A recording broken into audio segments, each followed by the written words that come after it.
These are the 8 best players to own in Dynasty Fantasy Football right now. We did this video before the season, and JSN was on there, Trey McBride was on there, we had Rashee Rice on there, which looked good until he got hurt. Same thing with Brandon Ayuk. We actually had a lot of injuries in that first one, but we had some look pretty good. We had Tyreek Hill look pretty bad as well. But again, they're not the 8 best, top buys. They're not the 8 best players because they're the most valuable. If you want to tell, like, well, technically Jaden Daniels is, yeah, okay, fine. But the 8 best players to own for one reason or another. And the first one here is going to be Drake London. Now, we probably could have put Drake London on our video when we did it earlier before the season because we were so high on Drake London coming into the season. We're like, there is almost no way that this man is not a wide receiver 1. He was being valued last year in the mid to late 3rd, right? And so you saw his value kind of hover there. And lo and behold, Drake London, who, by the way, one of the main reasons we said that Drake London was going to come out and have a good year in fantasy football was because of Kirk Cousins. And I don't know if you watched Kirk Cousins this year, but he kind of sucked. Now, again, even Kirk Cousins, when he's bad, is still capable of supporting a fantasy wide receiver 1 like Drake London, so that has to be put out there as well. But it's not like Drake London went out there and had the best quarterback play anybody's ever had. No, Drake London went out there. He had Kirk Cousins. Kirk Cousins was bad. And then he had Michael Penix. And what did Drake London do this year? He had 100 receptions on 160 targets. 160 of them. I mean, for an X like Drake London, that's pretty ridiculous, right? Had 1,200 yards and 9 touchdowns. Drake London was the wide receiver 5 in PPR leagues. The wide receiver 5 in PPR leagues. When you're looking at Drake London's analytical stats from last year, he was 4th in the league in targets. We already talked about that. 6th in the league in target share, all while being 24th in the league in routes run. So again, extremely efficient. 11th in yards per route run. He was 11th in touchdowns as well. He had 9 touchdowns, 7th in receptions and receiving yards. And so he, 13th in yards per team pass attempt. He was efficient. He was getting high targets. This is exactly what we want to see from a fantasy football wide receiver. And yet, when I'm looking at Drake London and his price in Dynasty, something doesn't add up here. Because, again, this guy just finished as a top 5 receiver in fantasy football. Top 5. And he's 23 years old. Any other player who was doing that in Dynasty, surely they would be an early second-round pick, right? Because when you're looking at, super flex drafts as it stands, you got Brian Thomas Jr. in there. Brian Thomas was fantastic this year, right? Brian Thomas was the wide receiver 4 in PPR leagues, okay? But he's going an entire round above Drake London. Amon-Ra St. Brown was also a top 5 wide receiver. He's going an entire round above Drake London. Puka Nacua, on a points per game standpoint, was like the wide receiver 2, only behind Jamar Chase. He's going a whole round above Drake London here. Somebody explain to me, and maybe there's a valid reason for this. And the valid reason is not Michael Penix Jr. Michael Penix Jr. is going to be capable of supporting Drake London from a fantasy football perspective. And I know that, one of the reasons I know that is because he had 40 points in week 18, 17 in week 17. So as Michael Penix kept playing, Drake London was actually more productive than he was earlier in the season. And no, I don't expect him to have 18 targets a game like he did against Carolina in week 18. But what I am saying is, when I get to the 3rd round of Dynasty Fantasy Football drafts right now, it is literally a no-brainer for me. I will take Drake London here all day, every day. What? Drake London, he regresses next season. What is he? A high-end wide receiver 2 at worst? In the 3rd round? A guy who number one, he is an alpha. He's a true 1 in the NFL.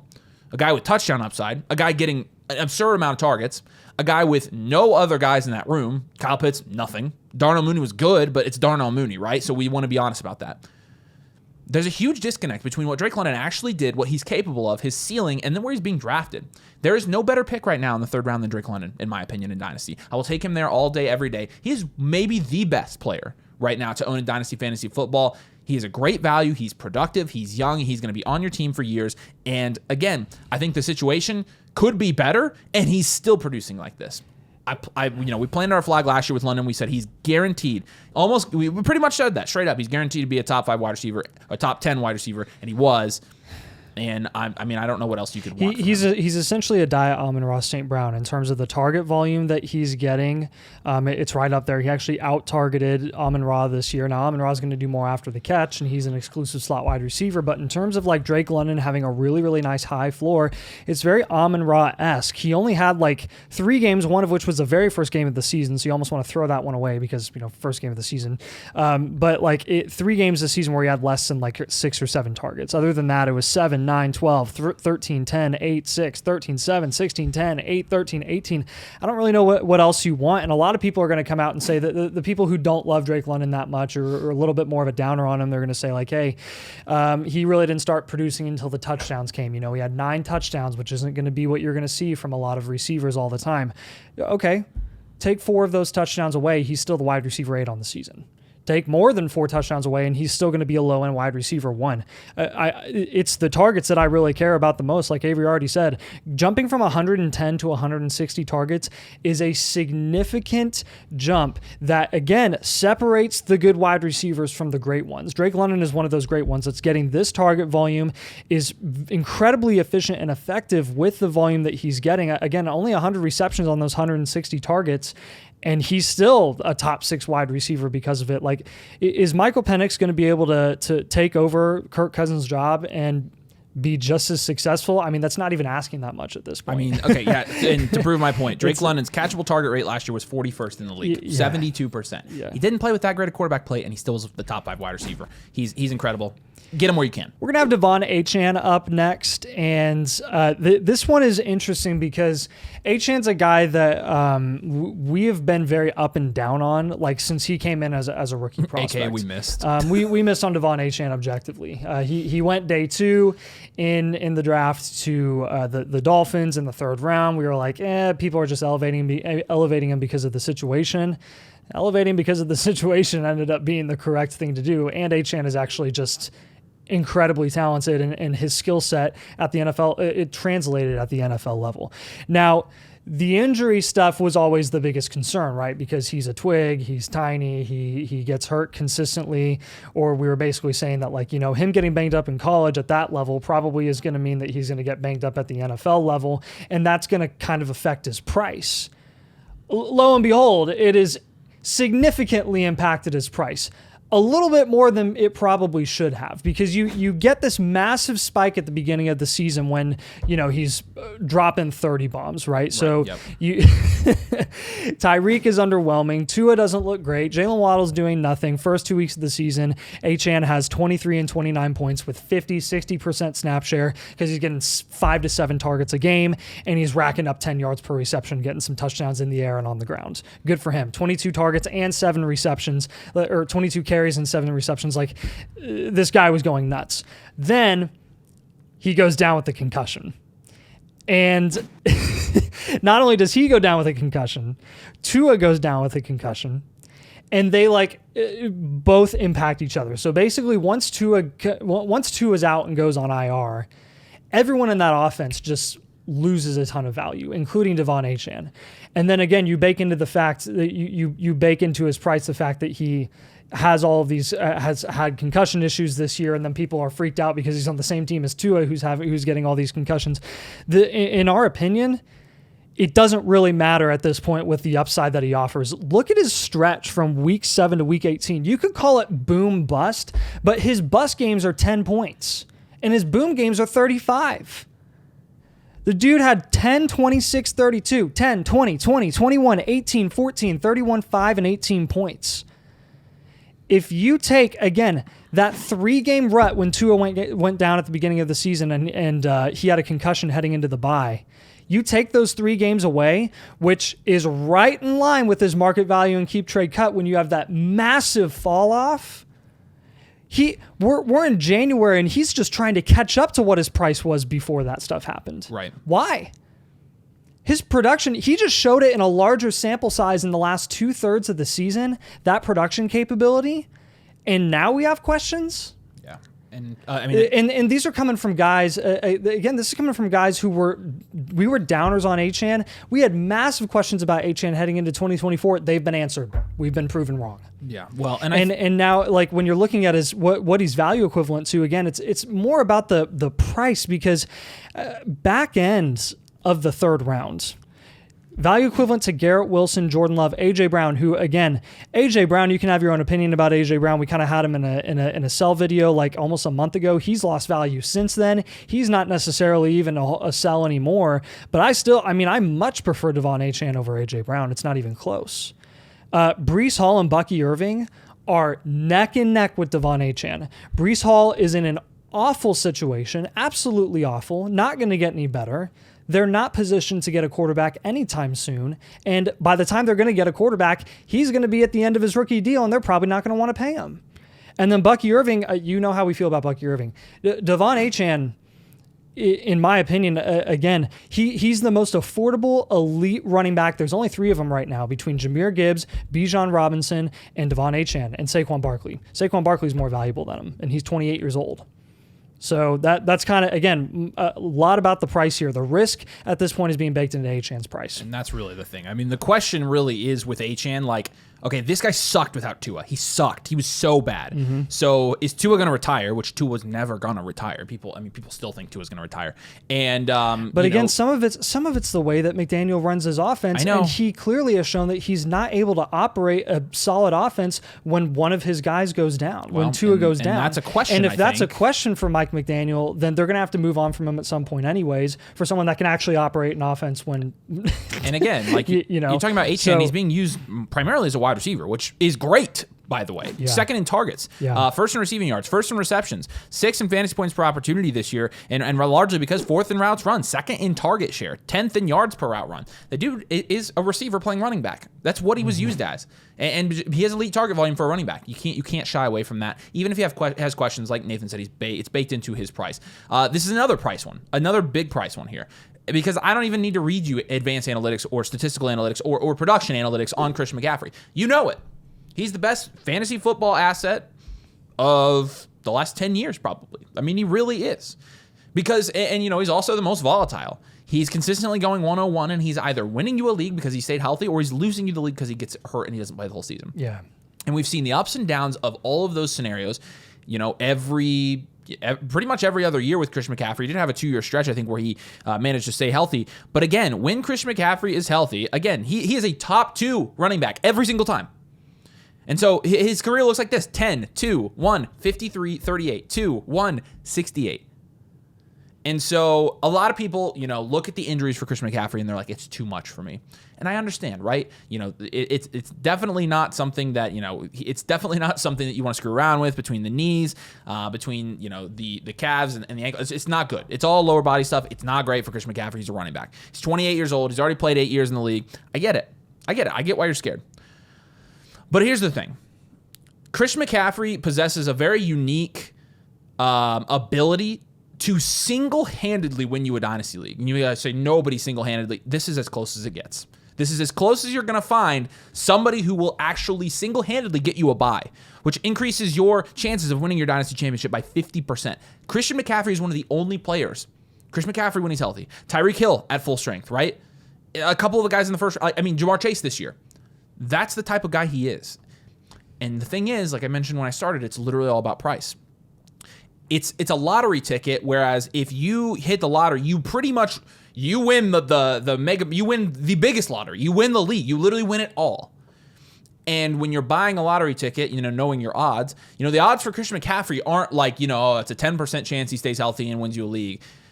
It's like a 50% chance he wins you a league next year. A 50% chance. And I'm not saying if you have Christian McCaffrey, you have a 50% chance to win your league. But I'm saying Christian McCaffrey in terms of like how likely is it that Christian McCaffrey's back next year healthy, scoring fantasy points at a high clip? I would say it's somewhere from 35 to 50%. And when he's being valued next to George Pickens, Jalen Waddle, a 27 mid-first, DJ Moore, Derrick Henry, Tua Tagovailoa, Dak Prescott, Brandon Ayuk, Chuba Hubbard, a 26 late first, TJ Hawkinson, Jaden Reed. That's the cheapest lottery ticket I think I've ever bought, with the best odds that I think I've ever bought a lottery ticket at. And again, I know it's a lottery ticket. I know there's risk. Right now, Christian McCaffrey, there are 2 scenarios. Either A, you take this risk, and Christian McCaffrey doesn't do anything next year, and he ends up retiring, which I think is a huge long shot. As dynasty players, we are always so quick to be like, this player's going to retire. Way too quick. Way too quick.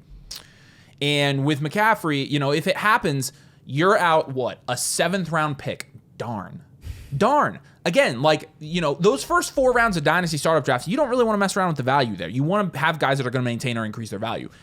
But rounds 5 through 8, you can lose guys in that range from a value standpoint, and you're fine. Because it's really easy for a guy to go from the 9th round to the 5th round in dynasty. And if those guys hit, you're contending. So you're one of the teams that's what I'm competing saying for a championship. is, okay, you take the risk on Christian McCaffrey, which is a big risk with his injuries, and he doesn't hit. Okay, darn.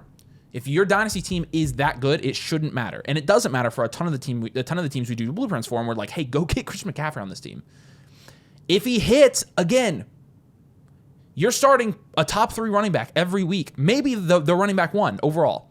Yep. So, again, it's all about the price. Yes, it's so risky. But at 6th, 7th round price, he'll die on my roster. I will get Christian McCaffrey wherever I can. I will let him die on my roster just because. I mean, like, I will take that risk. I'm willing to lose a 6th or 7th round dynasty startup pick because my teams are good enough to absorb that loss if he does end up not hitting. And so, again, we talked about the team blueprints. I mean, seriously, like, all of the elite value teams, all of the high-end dual elite QB teams, all the high-end well-rounded teams are getting Christian McCaffrey as a trade target, and a lot of people are interested in selling him. And so, again, it's all about giving you advice specific to your team. Flockfantasy.com/domain. Use code domain. The annual Motherflocker tier is going to get you not only team blueprint, which Nathan and I personally do every single one of them by hand for you, but you're also going to get the Infinite Blueprint, which just launched its first edition in February. It's not too late to get one for February. You sign up now, you'll get the blueprint just like we would give it to you with your 3-year Outlook team archetype. You'll also get the Infinite Blueprint for February. We'll run it again on the 15th, and we'll make sure we send those to you guys. But you can get a new updated team blueprint every month and start tracking your value portfolio as a whole in Dynasty Fantasy Football. You also get the Rookie Draft Guide, Trade Calculator, Dynasty Rankings, exclusive Q&As, all of it. Leagues, all of it. Flockfantasy.com/domain. Like I said, make sure you use code domain when you sign up to unlock annual Motherflocker tier. Is going to unlock all that for you. So when you're mentioning value equivalent players to CMC and why it's kind of ridiculous that CMC is priced that low, you came across Dak Prescott, and I bet you a ton of people were listening and were like, I actually kind of prefer Dak Prescott over CMC, and we don't freaking blame you. Dak Prescott is, I think, objectively our favorite dynasty investment right now, our favorite buy, probably our biggest buy, the one that we recommend the most to a lot of reload and rebuild teams, especially because it's essentially an automatic value win. The moment he steps back onto the field and is playing for the Dallas Cowboys, he's going to increase in value 15-20% at least. Again, contract insulation becoming less and less significant for the value of quarterbacks because so many of them are getting paid, but it doesn't really matter for a guy like Dak because, number one, if that was a question to begin with, it shouldn't be. $90 million cap hit in 2025. He doesn't have an out until 2028. He is the secure starting quarterback for the Dallas Cowboys for the next 3 to 4 years. The guy is only 31 still. You feel like he's kind of old. He's not. He's only 31 years old. And before he even went down with the injury this year, again, nothing insane, nothing crazy. But again, he showed a 30-point ceiling. He was scoring around 15 points every single week before he went down with the hamstring injury in week 10. Yeah, it was an underwhelming season for Dak Prescott. Totally admit that. Totally understand that. Very, very similar to, again, pretty much the reason all these guys are buys and the reason we have this list of buys that we're presenting to you in this video is because their price is too low and it's fallen too low for whatever reason. The reason it was for Dak Prescott is because he struggled with injury in the past. He had that hamstring injury, which was frustrating, and then you had the volatility with the head coaching situation in Dallas. Now they go and they hire Schottenheimer. You can have your opinion on what you think about that hire. I'm not against it. Some people absolutely hate it. It's a very, very iffy hire. I understand that. CeeDee Lamb is still the number one wide receiver option for Dak Prescott, and they're about to draft a running back, which we've been wanting them to do for like 3 to 4 years at this point since Zeke. When Dak Prescott was at his best, they had one of the most effective run games in the NFL because of Zeke Elliott.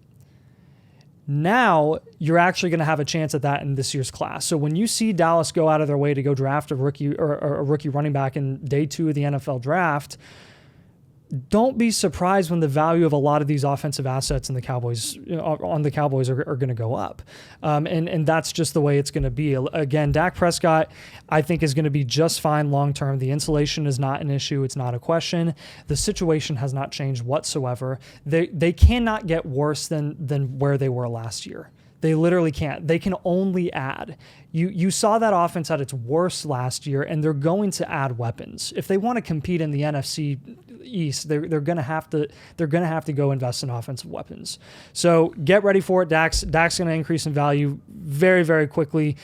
Go capitalize now while you can. This next one, we've already talked about him a lot. I'm not going to go super into depth, but I will give you a new perspective on Marvin Harrison Jr. The new perspective is the movie that he is, the disappointing movie that he is. Consensus is Avatar 2. Really? Yeah. Yep. Savannah made me watch that the other night, and it was bad. Like, actually, Avatar 1's kind of overrated. It's incredibly overrated. Okay, I'm just making sure we're on the same page there. The second movie, the sequel, like, the reason that was such a disappointment, it never should have been a disappointment to begin with, because you shouldn't have had high expectations. The only reason the first one was good was because of its groundbreaking CGI. I was going to say, because it took 20 years to make. Like, so, Right. okay, so Avatar 2 here himself, which, again, spoiler alert, I'm just going to spoil something for you. Marvin Harrison Jr. is actually not Avatar 2. In fact, he might just be Shrek 2, which is one of the best sequels of all time. I did a whole high school paper on this. Like, seriously, I feel very strongly about Shrek 2, and that's how strongly I feel about Marvin Harrison Jr. And here's the other perspective that we can give on this in terms of... Here's the other perspective we can give on this, where I can kind of tell you just why I'm so confident that Marvin Harrison Jr. is a buy and that he is going to be successful. Because if you haven't heard, we have this little analytical tool called the Bakery. It's very, very good for wide receivers in particular. I mean, it is spot on, guys. Ryan has done an amazing job building this. It's available to you if you sign up for that annual Motherflocker using code DOMAIN. Like I mentioned earlier, you get this as well, the full database. And you can look at what I'm looking at. The overall historical rankings in the Bakery for every single player in here. And there are 5 guys in the purple tier. The purple tier is the top tier, guys. Everybody should know the purple tier is the tier. Jamar Chase, Malik Neighbors, Justin Jefferson, CeeDee Lamb, and at the top of all of them is Marvin Harrison Jr. But even going down to the tier below it, JSN, London, Moore, A.J. Brown, Garrett Wilson, and Olave. Statistically, almost every single one of these guys has hit. Pretty much all of them have, actually. And Marvin Harrison Jr. is above them all. He is way too good of a talent. And analytically, he would have to be the outlier of outliers, the legitimately the biggest outlier of all time for him not to hit here. He would probably be the biggest bust of all time analytically. His analytics coming into the NFL were so good. He's young. He's an X-wide receiver. X-wide receivers take a minute. Like, just let him cook. Just a minute. Yeah. And but it's coming. And it would be one thing if, like, he didn't do anything at all, like a QJ type of guy who had really good first-round draft capital and then didn't do jack. 100%. He had some really good games this year. And I'm not talking about, like, just the touchdown games. If anyone watched the Cardinals and watched some of those games and some of the targets that he was getting and some of the catches that he had, you're like, oh. Ooh. Yeah. Give that guy a little bit of time, and you're probably going to start freaking out because and he has first round dynasty startup potential, and it was a combination of Marv didn't play that well, Kyler didn't play that well, although Kyler was not solely to blame. The Cardinals didn't use him very well. He didn't have a very high catchable target rate. They weren't really when they actually made that like a offense concerted is still effort, trying to figure out an identity. Like they don't have an identity yet. Yeah, that's 100% true. And when they were actually making a concerted effort to use Marv, he was productive. Like, I mean, you could see it in the games. Yeah. And so, people point to, Kyler, but again, Trey McBride just had an amazing season. Like, what are we talking about? The expectations for the first year were too high. Right. They were too high. And so Marv, again, we've talked about him a lot, but there's a different perspective. Analytically, he would be the outlier of outliers if he didn't hit. I'm such a numbers guy. I guess his film was great too. I don't care. I'll play. He's gonna hit. He will hit. I promise. Buys are all about playing the market here. It's not about who we think is objectively just going to have an amazing season the following year, even though a lot of times they do end up having that. But again, some of these guys, we just believe that they're going to increase in value for one reason or another, whether it's production, whether it's hype heading into the season, whether it's contract installation, all that type of stuff. Well, I mean, one thing's for sure, the biggest hype news that you're going to get this offseason is going to come from Chicago Bears training camp. It's going to come from the Chicago Bears organization, Easily. period. I don't care who they draft. I don't care who they invest in. It's Ben Johnson running that offense with Caleb Williams, Rome Odunze, and the afterthought is now DJ Moore. DJ Moore, the one who actually has contract installation, the one who was wide receiver 6 2 years ago and wide receiver 16 in a Shane Waldron offense this year. With Matt Eberflus as the head coach and now has Ben Johnson, he's the afterthought, and that's why he's the buy. He's still, as much as we love Rome Odunze, have loved him as a prospect and think his future is incredibly bright, DJ Moore has the talent and the ability to still maybe be the lead productive wide receiver next year. And if he's even close to what Rome Odunze is able to do in that offense with Ben Johnson, he's going to go up in value. It's not even a question. He is going to be the lead wide receiver. Rome Odunze can be plenty productive, but DJ Moore is going to be the wide receiver 1 there. They paid him to be the wide receiver 1, man. Yep. Like, I don't... Why else do you think they gave DJ Moore the money they did? Not to mention, DJ Moore had a good year. They didn't fire their GM either. It's like they still have loyalty to the guys that they've signed, including, admittedly, DeAndre Swift. And like DJ Moore was paid by Ryan Pace. And is it Ryan Pace or Ryan Poles? Ryan Poles. Ryan Poles, okay, yeah. And like, same front office right now. So, and again, this was a guy that was 5th in routes run last year and 11th in targets and was 3rd in yak. but all the while being 64th in yards per route run, the efficiency was not there.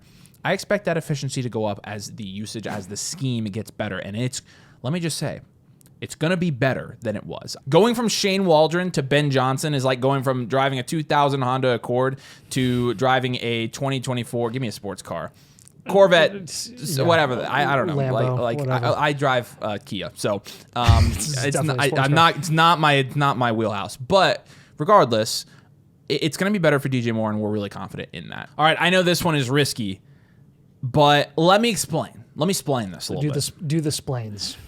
Kyren Williams is one of the best players to own in Dynasty Fantasy Football right now, and I know what you're thinking. Like, what? Kyren is a running back in a Sean McVay organization, getting the absolute tires worked off. I mean, like, yes, I get it. So let's start with his price. When you're looking at the running backs he's valued next to, James Cook, he's valued right next to James Cook JT. Okay. He's valued around behind Bucky Irving now. Number one question, if you could down tier from a running back like Breece Hall or Bucky Irving to Kyren Williams, would you do it? Well, given that we recommend that move on Blueprints every day. But like some of those down tier scenarios to think about are nice to know. Like if you think that a player is a buy in with Kyren Williams, the two guys that are actually guys that we think are just as risky long term are valued around ahead of him, like Breece and Bucky. So that's really reason number I mean, one. again, why is Kyren Williams riskier than Breece? Kyren Williams is objectively in a better situation. Okay, he's 16.7 points per game for Kyren Williams this year, and my guess is that Breece Hall was less than that. He was 15.1 points per game. So you're downturning from Breece Hall to Kyren Williams. You're more, and again, this isn't a buys video. It's not a downturn video. This is the best player to own. Why? Again, you do have, he's second in opportunity share. He's third in carries. He's first in snap share. He's first in red zone touches. First in red zone touches is not something to shy. I mean, it's not something to shy away from. Receiving 31st in target share, 29th in routes run. He's not being used as a receiver very effectively. So you have that in mind. You do have in mind that there is some risk with the contract and with the situation, things like that. But the fact of the matter is, he's finished as the running back 7 now for 2 straight seasons. He's been a running back 1, 2 seasons in a row. He's only 24. He's going into the last year of his rookie deal, and already, and this is why I think he's the best player to own, or one of the best players to own. They're already talking about extending him. And I think all of us, including Nathan and I, have just not been able to wrap our brains around them extending a running back just because. We've shorted him because of it. And we shorted him because of it. And yeah, it's just talk, it's just hype or whatever. I'm not so sure they don't extend Kyren Williams, actually. And if they do, he's going to go up in value. And he should go up in value because, honestly, if you're talking about Bucky Irving and Breece Hall and Achane and James Cook and Jonathan Taylor all being valued above him, if he were theoretically to get a deal, I mean, I would expect him to jump multiple of these guys. He would. He'd have the contract insulation. He has the production. He has the situation. He has the skill set. I don't understand why we wouldn't at that point. Now, again, here's the reason it's a nice. It's really nice to just, if you own him, there isn't a ton of risk right now in the offseason because if he doesn't get extended, worst case scenario, he doesn't get extended. Sure. You get into the season and he's getting another 350 carries. And while he's producing at a ridiculous level like he has been for the last 2 years, you can ship him off if you don't like the risk, if you're a reload, if you're a rebuild, and if you're a contender, you can just ride him out and go win your championship. And like you already said, if he does get extended, which is the other option here, then it's already a value win. So at worst, it's a neutral move, which what does that mean? It means he's safe. Right. It means he's safe this offseason to own because they got Blake Corum as a potential backup. Blake Corum is not a guarantee. They've invested in third-round running backs in the past, like or in some of those mid-round guys like Henderson. Henderson was supposed to be the big replacement. Remember, he went off for a couple of games and didn't do anything after that. Like, we don't really know with Blake Corum. It's just an unknown. So with Kyren, the guy who's actually getting a ton of opportunity and volume right now, I don't think you can really go wrong at that price range. I don't either. And then George Kittle. Wrapping it up. George Kittle's going to be at the end here. George Kittle, it's as simple as this. He is by far and away the cheapest elite producing tight end to own, to invest in if you need to go get an elite tight end. And by elite tight end, I mean top 4 producing tight ends. In tight end premium, in standard formats, whatever format you play in, you're not really getting that much of a competitive advantage in your leagues if you do not have a top 4 to maybe 6 producing tight end. Really, right now, it's a top 4 producing tight end. George Kittle for the last 4 years has been a top 3 to 4 producing tight end. The injury stuff has always been a reason that he's been shorted value-wise. This was his second best season ever, production-wise, and he missed a game and a half. Maybe I think he missed 2 games, period. He's a touchdown machine. I think we're past the point of saying that his touchdown stuff isn't, we can't, it's saying that it's not sustainable. This is what he does. His yak is insane. His yards per reception are insane. He's the most explosive tight end second most explosive tight end in the NFL. Again, he's perfect for San Fran's offense. 31 years old. I don't care. I don't freaking care. Travis Kelce's 36 and he's still kicking it. He doesn't have a ton of value, but he's still productive. Yeah. George Kittle can absolutely do the same thing. Go get him. He's the cheapest guy to own. Ricky Pearsall's value equivalent to George Kittle. Do you want to win your league or not? I don't even mind Ricky Pearsall. I think he's a low-key hold right now just because of the situation in there, pending Deebo Samuel's status. But, like, again, points win you leagues. Tyron Tracy ain't going to win you a league next year. Brian Robinson isn't going to win you a league ever, even if he's the number 1 running back. He's been the number 1 running back in Washington for 2 years, 3 years. And Charbonnet we don't mind Charbonnet either. He's splitting a backfield with freaking Kenneth Walker. Dalton Kincaid. Guys, go win your league. I mean, again, it's talking about the best players to own. Kittle is a tight end who's going to produce as a top 5 tight end, cheaper than all the other top 5 tight ends, on a good offense with a good head coach that's probably going to play 3 more years at least at a high level. I don't know what else you want. It's a cheap tight end one. So there you go. Again, in our opinion, the 8 best players to own in Dynasty right now. We went through all these players. We're like, okay, which ones do we like? When we see these on team blueprints, we almost never say to sell these guys unless we have to, unless you're on a hard rebuild or something. But do us a favor. Make sure you drop a like. Make sure you're subscribed. Let us know how many of these players you have in the comments. I'm curious who has the most of these players. I have teams with a couple of these players, honestly. But flockfantasy.com/domain, code domain, and your Motherflocker, you get the blueprint, the infinite blueprint. You get the bakery we talked about, and you get exclusives all over the place. We're trying to give you the best value you can. So appreciate you guys. Thanks for watching, and we'll see you later.